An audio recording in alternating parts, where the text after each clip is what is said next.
Welcome to Weather Minds on KARE 11 Plus. I'm meteorologist Ben Derry, along with my colleague Jamie Cagle. Yeah. Welcome to the show. It's great to be here. Yes, this is we get a 15-minute block here where we get to talk about all things weather.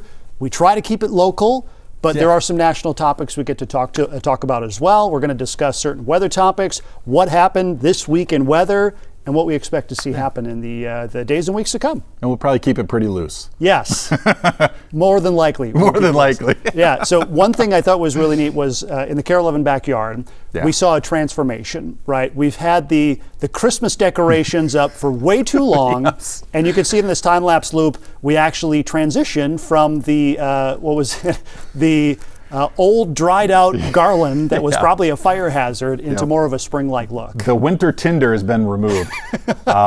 And this is in real time, isn't it? Yeah. They were very, very busy. Very fast. They're very friends efficient. with Southview Design do a wonderful job. They're the ones that change the backyard every quarter about that. Yeah. And what my favorite part about it right now is that you walk outside and the kind of mulch that they use cocoa bean shell mulch. Okay. So you walk outside, it literally smells like chocolate. There you go. Yeah, and it's always so beautiful in the beginning because everything is cleaned up, everything is tidy. I mean, it's picture perfect. So it's a nice place to walk out into to work, which is where we get to work in the backyard, which is a treat, and it's very nice. I wish my backyard looked as nice as this backyard. There's a lot of financial involvement. Yeah. It doesn't. It's not cheap to keep that backyard neat and tidy. But yeah, looking forward to it. I think as we head deeper into spring, the days get longer and the days get warmer as well. We're going to see more color, more flowers in there as well. Everything starts to bloom, and it turns into just a beautiful, colorful backyard. And like I said, just a very nice place to work. Yeah, we like to keep things, in season, right? Yeah. But I mean, you thought you kept your Christmas decorations up long. yeah, we keep them up far too long, far too long. Okay, so speaking of spring, we're at that time of year where the snow is gone, maybe for good. What are your thoughts? Are we going to see another snow event between now and next season? I'll say this, the chance of snow lately has really moved into northern Minnesota. I mean, the Arrowhead's still getting snow. We had a winter weather advisory, I think, yesterday or 2 days ago. And we have not seen it this far south for a while. I would lean towards, I think we're done. But certainly Take your word for it. If there's that just freak event, we know this time of year, it's here today, gone tomorrow. It's gone very quickly. But I think it's demoralizing, I think would be a good word to describe that. It really is. Late winter, early spring snowfall. A little demoralizing, but it's just, okay, it'll be gone. It's usually gone pretty quick if it does snow at all. Yeah. I will say, I did look at this. I'm more the climate data guy. So yesterday on April 14th, back in the year 1983, the Twin Cities saw 13.6 inches of snowfall in one day. It was the snowiest day ever in April. And a little side story, so my first vehicle was a vehicle that my dad purchased brand new out of the lot because of that winter. Because it was just the worst winter. It was terrible. You get over a foot of snow in the second week of April. Yeah. That's a big deal. So he bought this 1984 Bronco 2, two-tone brown, and it was my first vehicle. It was the hand-me-down. That was vehicle. a hand-me-down. Yeah. But it was a great vehicle. Yeah. No, I remember I was a little kid in the 80s, and I remember sometimes the garage door going up, and you just see the snow that piled up against the garage door, and you're like, it's almost as tall as me. I mean, it was just remarkable. Granted, there's snow drifts involved. And granted, you were a lot shorter. And I was considerably shorter. But I remember also those winters building huge snow forts too. And the last couple of one, boy, you'd be hard pressed to even be able to build a snowman. Yeah. But Well, the snow is mostly gone, but we are still seeing some ice on area lakes. We lost our ice in the Twin Cities, what was it, a couple weeks ago, the end of March, early April. A lot of the smaller bodies of water opened up. This right here is from the DNR. It shows the ice out across the state. And the colors represent the time at when when the ice first came out. So, of course, further south, the dark red or brown colored areas, those were the lakes that opened up initially, and then the red and orange is the end of April or end of March, early April, and the green and yellow is the more recent ones. And there are some lakes, especially those larger bodies of water like Mille Lacs, like Winnie, like Upper Lower Red Lake, they still have like more than a foot of ice on them. Yeah. So those ones are not going to go out anytime soon. No. I've heard of people still ice fishing up north. I'm gonna actually drive past Mille Lacs tomorrow on my way up north to my cabin, and we get a great view, 169, as you go up the west side of Mille Lacs. I mean, you can't miss it. It's right there. It's right there. And I can remember some winters. We don't often go up north because the roads are just impossible. It's impossible to get into our driveway up there. Yeah, sure. But there was a couple of winters I went up there, and I always jokingly say, Mille Lacs in the wintertime should have its own zip code because there's so many ice houses out there. For sure. And On good years. Yeah, on good years. You know, and they'll deliver you a pizza on snowmobile out there if they know where you're at. That's not too bad. Yeah, I'm Yeah. on this flat. I'm up the third house down, Yeah. you know, the one with the lights on. Yeah. Something like that. That's cool. Can we just say that, you know, we're halfway through April. Isn't April just the worst? April's a tough month to get through. I think personally, I think March is harder to get through. Yeah. Especially a March like this one where it's just everything's brown outside. Yeah, There's nothing to really lift your spirits. And the snow that has melted is like that glacier snow that's like got dirt on it and everything. It just looks not great. And we're in that part of the season where the last of the snow is melted, you know, hopefully. Yeah. But we haven't greened up yet. So we got a lot of brown grass, a lot of brown weeds out. So we're in that time. We will green up eventually here pretty quick. Yeah, March into April, that is a tough time.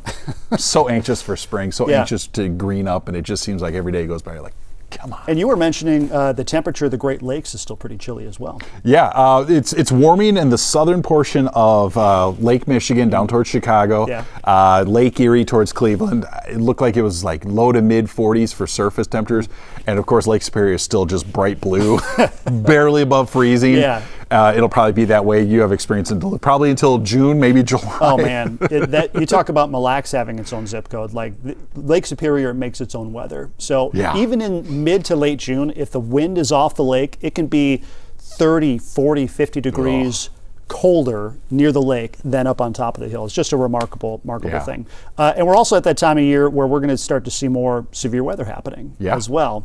It's just, you know, comes with the seasons. And our severe weather, most of our tornado season doesn't really happen here in Minnesota, Wisconsin, the upper Midwest, until June, July, and August. But tornado season has actually started initially across far southern parts of the U.S. Tornado season for the Deep South runs from December through February. So even when we're experiencing winter, they still see quite a bit of severe weather down there. Now, you fast forward a little bit, let's get into March, April, and May. Certainly, as we saw this past March and early April, they dealt with some big time severe weather for areas in Arkansas, Missouri, Kentucky.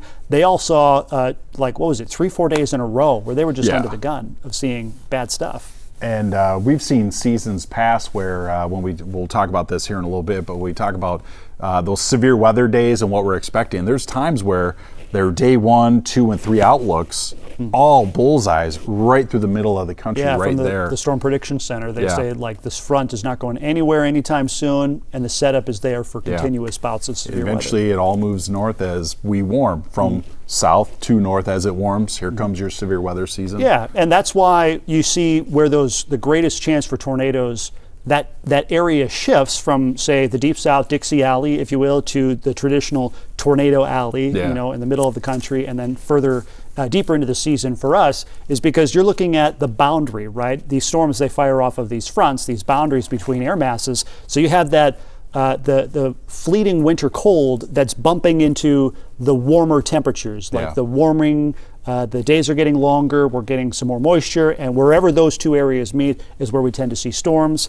Again, it initially happens further south and then moves further north as we head deeper into the season. And we see a little quieting of it as you go south to north because you have to think about the atmosphere also in the vertical. So you have that colder air aloft. We're coming out of winter, but the sun is coming out. It's a little higher in the sky, you know, Gulf Coast states, Texas, and it's heating things up, and you get just great instability, like a hot air balloon taking off. But as the year progresses and things start to warm, the upper parts of that atmosphere down over Texas will start to warm enough that they don't have quite the buoyancy, quite that turbulence. And then you start to see it shift north, and that's why we're a little bit later to the show, May, June, July.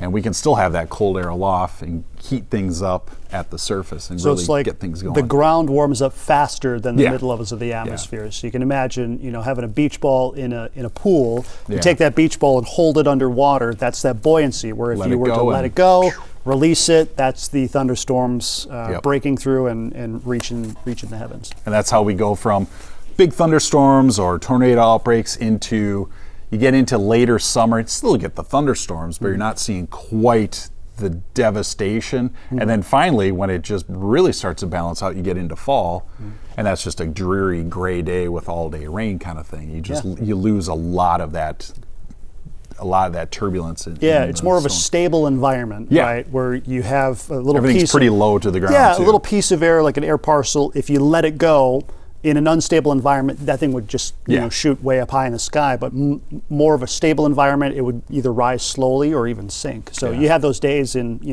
late September, early October, where it's just sunshine for days, right? Yeah. We don't have the wildfires in Canada anymore. Yeah. So you remember those days? Yeah. Where the sky is it's clear, but there's just a smoky tinge to the sky. Just that bright, white, hazy Yeah. look to the sky. We're like, it's not your beautiful blue sky you want and desire, but Sure.